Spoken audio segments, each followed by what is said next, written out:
paki-like po ang channel, itong live stream natin.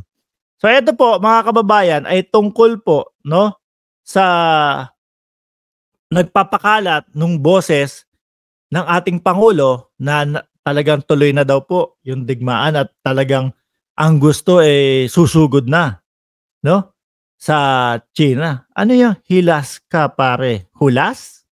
Yan bagus. Hulas. Hulas pa ako niyan ha. Paano pa kaya kapag ka nanonood ka doon sa mga DDS vlogger? Paano pa yun? Oh.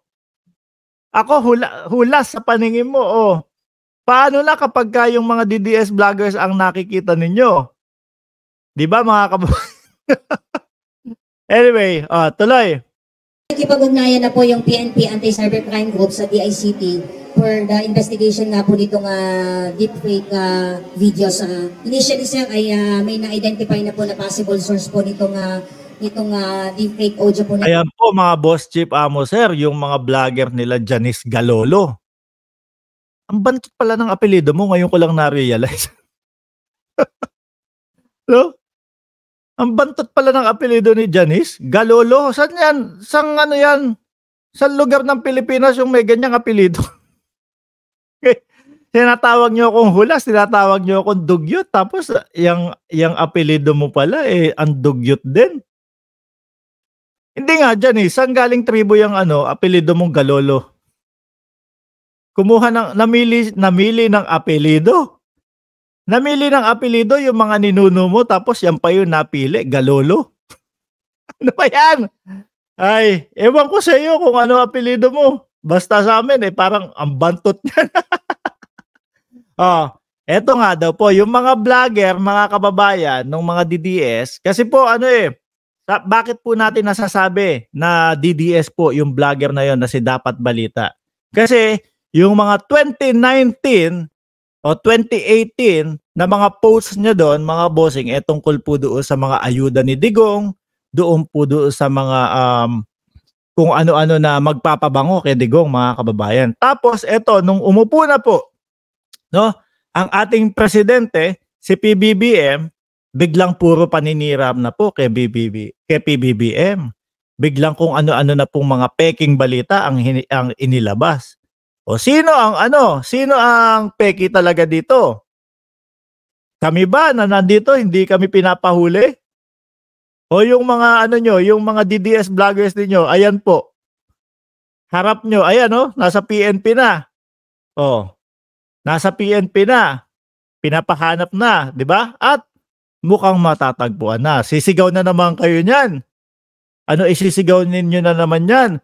Sinisikil ninyo ang aming karapatan. Kayo kapag may sinasabing against sa government, pinapahuli ninyo, dapat lang. Puro peke yung inilalabas ng mga vloggers ninyo. Pag-ugnayan na po yung PNP Anti-Cybercrime Group sa DICT for the investigation nga po nitong deepfake videos. Initially sir ay may na-identify na po na possible source po nitong deepfake audio po na ito, but as to the extent po ng kanyang involvement po dito ay yun pa rin po yung subject ng ating investigation. Malaki po sir yung malayo po yung reach po na ito. Madami, umaabot yata na kung hindi ako nagkakamali 250,000 views or close to that number, mga kababayan. Kaya naman po talagang kailangan huntingin po, mga bossing. At ako nakikita ko at talagang maisasuggest ko, no, kapag kayon naligwak, nakuha, malamang iiyak si Maharlika. Isang vlogger ng DDS pinahuli. O ganito, ganyan. Tapos ang ibabala po nila niyan, mga kababayan, no, ang ibabala po nila diyan is napakabalat sibuyas ninyo naman. Umupo-upo kayo diyan sa mga pwesto ninyo tapos balat sibuyas kayo. Ganyan. No, magiging pa-victim na po sila, mga bossing.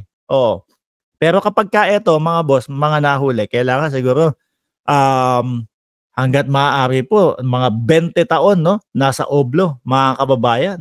Kami po ang nakapanood. In fact, yung initial po niyang inilabas, based po sa initial investigation po sir ng ACG ay tinake down po niya. But, Uy, may sinasabi to.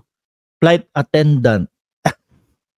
Isang vloggers Isa tapos vloggers. Diyos ko po, Lord. Ang ganda pa naman ng picture mo kung ikaw talaga yan. Tapos isa, tapos isang, tapos vloggers. Ako pa tinawag mo bangagin.